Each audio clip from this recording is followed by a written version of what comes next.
Infelizmente, estou encontrando boa aceitação para a explicação do Apocalipse à luz do Novo Mandamento. É que a maioria estava habituada a um Apocalipse católico, ou Apocalipse protestante, ou ainda o Apocalipse espírita. Mas nós, em obediência às normas estatutárias, não podemos, evidentemente, sair da nossa neutralidade. Não queremos ferir ninguém. Queremos dar o Apocalipse de Jesus. Por isso que é mesmo de Jesus, através do grande vidente psicógrafo que é João, o evangelista, o discípulo amado. Vitor Hugo escreveu: mais poderosa do que todos os exércitos do mundo é uma ideia cujo tempo tenha chegado. E o novo mandamento é a ideia máxima, a última palavra de Jesus neste final de ciclo. É o caminho da realização da grande profecia do Redentor da humanidade. E haverá um só rebanho para um só pastor. Evidentemente, o pastor do rebanho único é Jesus, o Cristo, que nos deu pessoalmente seu novo mandamento.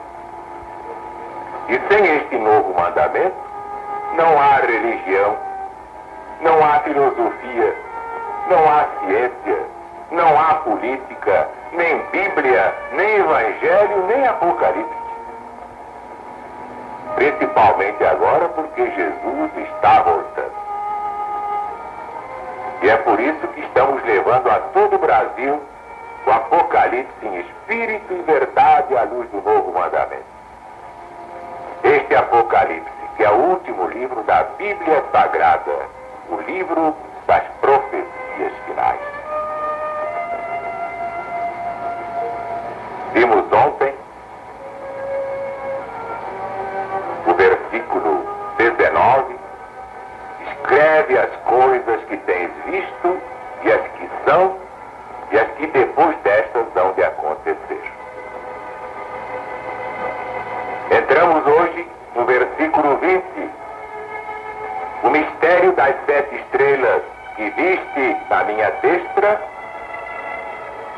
e dos 7 castiçais de ouro. As 7 estrelas são os anjos das 7 igrejas e os 7 castiçais que viste são as 7 igrejas do Senhor.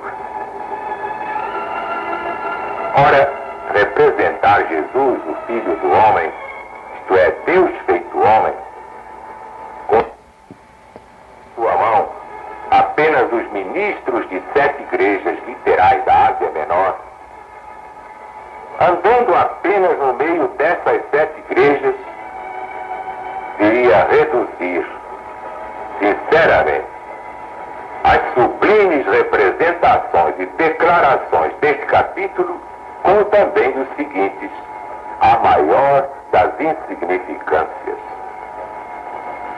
O cuidado providencial e presença do Senhor não se exercem apenas junto de um número restrito de igrejas, mas junto de todo o seu povo, isto é, de toda a cristandade. E agora a cristandade como nós a vemos pela revelação do novo mandamento. Sois todos irmãos com diferentes nomes. Católicos, protestantes, espíritas, umbandistas, judeus, muçulmanos, esotéricos, teósofos ou teosóficos e assim por diante. Não podemos apenas olhar Jesus assim, não apenas no tempo de João, nem através de todos os séculos, mas o Cristo cósmico, enfeixando no regaço todas as suas ovelhas do mundo, com aquelas palavras que ainda estão dentro do nosso coração. Eu estarei convosco todos os dias até o fim do mundo. até a consumação dos séculos. Mas depois de apresentar o assunto do capítulo 1, com a referência geral às 7 igrejas, representadas pelos 7 castiçais, e aos missionários ou ministros ou responsáveis pelas igrejas, representados pelas 7 estrelas, João toma agora cada igreja em particular e escreve a respectiva mensagem, dirigindo-a em cada caso ao anjo da igreja, como está no original. Escreve ao anjo da igreja que está em Éfeso. Isto diz aquele que tem na sua destra as 7 estrelas, e que anda no meio dos 7 castiçais de ouro. Eu sei as tuas obras, o teu trabalho, a tua paciência. Sei que não podes sofrer ou suportar os maus. Puseste à prova os que dizem ser apóstolos e não são, porque tu os achaste mentirosos. E sofreste e mantens a paciência, e trabalhaste pelo meu nome e não te cansaste. Tenho, porém, contra ti que deixaste a tua primeira caridade, o teu primeiro amor. Lembra-te, portanto, de onde caíste e arrepende-te. Pratica as primeiras obras, senão, brevemente virei a ti, tirarei do seu lugar o teu castiçal, se não te arrependeres. Isto de bom tens, porém. Odeias as obras dos nicolaítas, as quais eu também odeio. Quem tem ouvidos, ouça o que o Espírito diz às igrejas do Senhor. Ao que vencer, eu lhe darei a comer o fruto da árvore da vida, que está no meio do paraíso de Deus. É muito interessante esta mensagem primeira, dirigida à igreja de Éfeso. A propósito do capítulo 1, versículo 4, foram apresentados alguns motivos pelos quais as igrejas, ou melhor ainda, as mensagens dirigidas a elas, deviam ser consideradas como proféticas, tendo a sua aplicação a 7 períodos distintos que abrangiam a era cristã. Podemos acrescentar agora que este ponto de vista não é novo nem local. O famoso Benson cita o bispo Newton a dizer: muitos pretendem, e entre eles homens sábios como More e Vitringa, que as 7 epístolas são proféticas e se referem a outros tantos períodos ou estados sucessivos da igreja cristã, desde o seu princípio até o fim dos tempos. E diz Scott: muitos expositores do Apocalipse têm pensado que estas epístolas às 7 igrejas da Ásia são profecias místicas de 7 períodos distintos, em que devia ser dividido todo o espaço compreendido, desde os dias dos apóstolos até o fim do mundo. Embora Newton e Scott não aceitem esta maneira de ver, seu testemunho é de valor, porque mostra que foi a maneira de ver de muitos intérpretes bem intencionados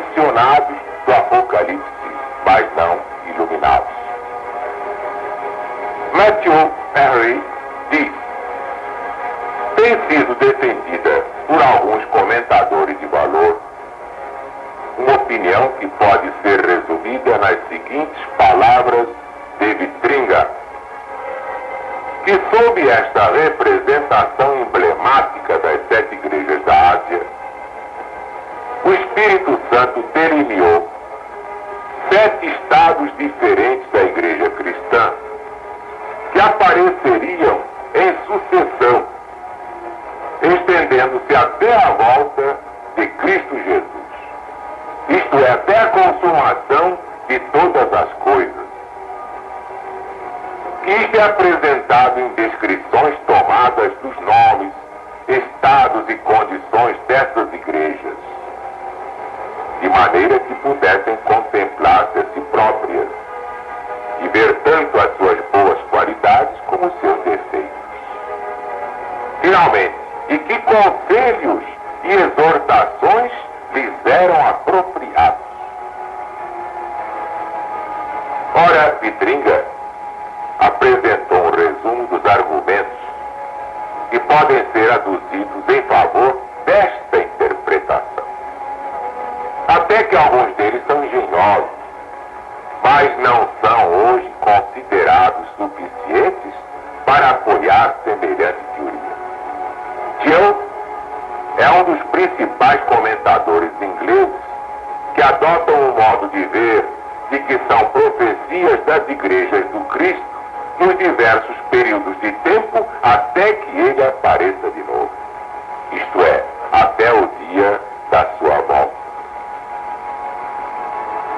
Lendo os autores citados meditadamente, nota-se que o que levou os comentadores dos tempos modernos a pôr de lado a ideia da natureza profética das mensagens às 7 igrejas foi a doutrina relativamente recente, sem base bíblica, do milênio temporal. O último período da igreja, como bem descrito no capítulo 3, versículos 15 a 17, pareceria incompatível com o glorioso estado de coisas que devia existir na Terra durante 1000 anos, com todo mundo convertido ao Senhor Deus. Daí, neste caso, como em tantos outros casos, o ponto de vista escriturístico dever julgar ao mais agradável. Os corações dos homens, como nos tempos antigos, ainda amam coisas aprazíveis e os seus ouvidos estão sempre favoravelmente abertos para aqueles que lhe falam de paz e de felicidade. Ora, a primeira igreja é chamada Éfeso. Segundo a aplicação feita aqui, abrangeria o primeiro período, ou seja, o período apostólico da igreja cristã. Note que quando falamos aqui em igreja cristã, não estamos falando em igreja católica, nem igreja protestante, nem igreja espírita. Para nós, igreja cristã é a cristandade toda. São todos os cristãos, sejam quais forem as religiões que adotem. Vejam bem a amplitude desta definição. Cristianismo para nós não é apenas catolicismo ou protestantismo ou espiritismo. Isto só serve para dividir nesta interpretação. Não. Todos aqueles que são realmente do Cristo, ou católicos, ou protestantes, ou espíritas, ou umbandistas, já estão salvos. Mas só Jesus pode saber quais são os 144 mil. Mas como dizia, a palavra Éfeso significa desejável, podendo ser tomada como um bom termo descritivo do caráter e condição da igreja em seu primeiro estado. Os primeiros cristãos receberam a doutrina do Cristo em toda a sua pureza. Gozaram os benefícios e bênçãos do Espírito Santo. Eles eram notados pelas suas obras, trabalho e paciência. Em sua fidelidade aos puros princípios ensinados por Jesus, não podiam suportar os que eram maus, então punham à prova os falsos apóstolos, legionários examinavam seus verdadeiros caracteres e os achavam mentirosos. Não eram soldados de Deus, muito menos do Cristo. Não temos evidência alguma de que isto fosse mais especialmente feito pela igreja literal, particular de Éfeso, do que por outras igrejas desse tempo. São Paulo apóstolo não diz nada a esse respeito na epístola que escreveu aos Efésios. Mas era feito pela igreja cristã como um todo, naquele período. E essa era, aliás, uma obra muito a propósito naquele tempo. Basta verificar a segunda epístola aos Coríntios, capítulo 11, e os Atos dos Apóstolos de São Lucas, no seu capítulo 15, no versículo 2. Prosseguindo, qual a significação de o anjo da igreja? O anjo de uma igreja significa um mensageiro, um ministro, um emissário, um missionário, o responsável dessa igreja. E como cada uma dessas igrejas abrange um período de tempo, o anjo de cada igreja deve significar o ministério, o apostolado, a missão, o conjunto dos verdadeiros missionários do Cristo durante o período abrangido por essa igreja. As diferentes mensagens, posto que dirigidas aos ministros, aos missionários, aos emissários de Jesus, não podem ser aplicáveis somente a eles, porque o são com propriedade, dirigidas por meio deles à própria igreja, à cristandade. E o motivo da censura? Tenho, porém, contra ti, diz o Cristo, e deixaste o teu primeiro amor. O abandono do primeiro amor não é menos digno de censura do que o afastamento das doutrinas fundamentais ou da moralidade bíblica. Esta censura não se refere a uma queda da graça, nem à extinção do amor, mas à sua diminuição. Não há zelo, nem sofrimento que possa reparar a falta do primeiro amor, observa Thompson com muita felicidade. Na experiência cristã, nunca devia chegar o tempo em que, se alguém pedisse a alguém que mencionasse o período do seu maior amor ao Cristo, não pudesse dizer o momento presente.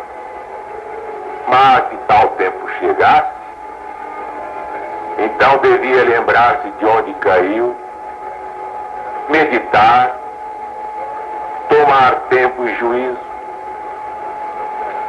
recordar o estado da sua primeira aceitação da ideia do Cristo e do seu Evangelho, e finalmente apressar-se a se arrepender. Voltar a dirigir os seus passos para esta desejável posição, integração no Cristo. O amor, como a fé, é manifestado pelas obras. Fé sem obras é morte. E o primeiro amor, quando alcançado, traz sempre consigo as primeiras obras de caridade. A caridade legítima. E esta ameaça? Se não, brevemente virei a ti e tirarei do seu lugar o teu castiçal, se não te arrependeres. Ora, esta vinda deve ser uma vinda figurada, significando uma visitação de castigo, tanto mais que é condicional. A remoção do castiçal significaria o fato de lhe serem tiradas à luz, e de lhe serem tirados os privilégios do Evangelho e confiados a outras mãos, se não cumprisse melhor as responsabilidades que lhe foram confiadas pelo Cristo. Isso é muito sério. Todos têm sua oportunidade, mas aproveitam ou não aproveitam. A missão é que não pode parar. Um falha, outro vem em seguida. Mas tendo em vista que estas mensagens são proféticas, alguém pode perguntar se o castiçal não seria sempre retirado de qualquer maneira, quer o missionário se arrependesse, quer não, porque essa igreja seria seguida pela igreja imediata, que devia ocupar o segundo período, e se isto não constituirá uma objeção contra o se considerarem essas igrejas como proféticas. Existe resposta? Sim. Eis a resposta. A expiração do período abrangido por qualquer igreja não é remoção do castiçal dessa igreja. Prestem bem atenção. A remoção do seu castiçal representaria o lhe serem retirados os privilégios que podia e devia desfrutar durante mais tempo. Seria a sua rejeição da parte de Cristo Jesus, tanto na igreja em conjunto, como os indivíduos, como seus representantes eventuais, como porta-luzes da sua verdade e do Evangelho perante o mundo. Dentre aqueles que professavam o cristianismo durante tal período, não sabemos quantos assim fracassaram, quantos foram rejeitados. Sem dúvida que muitos. E Deus respeita o livre-arbítrio até mesmo dos missionários que querem fracassar, que querem apostatar, que querem renunciar à sua missão. É dura, mas é o caminho da salvação. E assim iriam as coisas, permanecendo alguns firmes, outros caindo, deixando de ser porta-vozes no mundo, enquanto novos cristãos iriam preenchendo as vagas feitas pela morte e pela apostasia. Até que a igreja atingiu uma era nova na sua experiência, delimitada com outro período na sua história e abrangida por outra mensagem. E os nicolaítas, hein? Jesus está pronto a reconhecer todas as boas qualidades que seu povo possa ter. Se há alguma coisa que mereça a sua aprovação, imediatamente ele a menciona. É o que vemos nesta mensagem à igreja de Éfeso, tendo mencionado primeiro seus bons traços, depois os maus, como se não quisesse passar adiante nenhuma das suas boas qualidades, menciona que eles aborreciam, isto é, rejeitavam as obras dos nicolaítas, os quais ele também aborrecia, isto é, detestava. No versículo 15, é de novo condenada a doutrina com as mesmas características. Parece que os nicolaítas constituíam uma classe de pessoas cujas ações e doutrinas eram abomináveis diante de Deus. Sua origem está envolvida em certa dúvida. Alguns dizem que procediam de Nicolau de Antioquia, um dos 7 diáconos. É o que se vê no livro dos Atos dos Apóstolos, capítulo 6, versículo 5. Outros que a sua origem era atribuída a ele só para se apoiar com o prestígio do seu nome. Finalmente, outros que aceita tomou o nome de um Nicolau de data posterior, e esta é a opinião mais correta. Acerca das suas doutrinas e práticas, defendiam a poligamia. Vejam bem, a poligamia, considerando o adultério e a fornicação como coisas indiferentes a Deus, e permitiam a todos comer coisas oferecidas e consagradas aos ídolos. Ora, devemos ver em Nicolau um nome simbólico, tal como Balaão, Antipas, Jezabel. Nicolau quer dizer conquistador ou triunfador do povo, versão grega do hebraico Balaão, senhor ou destruidor do povo. Sendo assim, os nicolaítas eram os partidários ou defensores do sistema iníquo, idólatra, que vários bispos procurariam implantar na Igreja Romana, chamado por São Paulo o Ministério da Iniquidade. Já então germinava. E 4 séculos mais tarde, atingia seu objetivo no período da Igreja, denominado Pérgamo.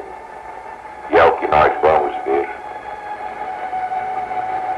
Mas vocês podem pegar muita coisa, recordando a epístola do apóstolo dos gentios aos Tessalonicenses, a segunda, no capítulo 2, versículos 1 a 10. O ministério da iniquidade, vejam bem. E também nos Atos dos Apóstolos de São Lucas, no capítulo 20.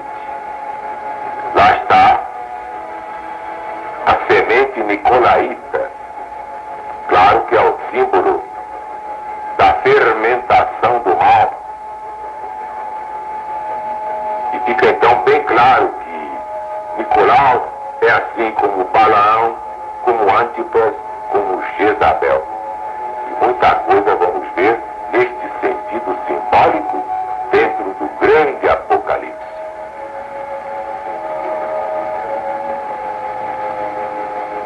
Quem tem ouvidos, ouça o que o Espírito diz às igrejas.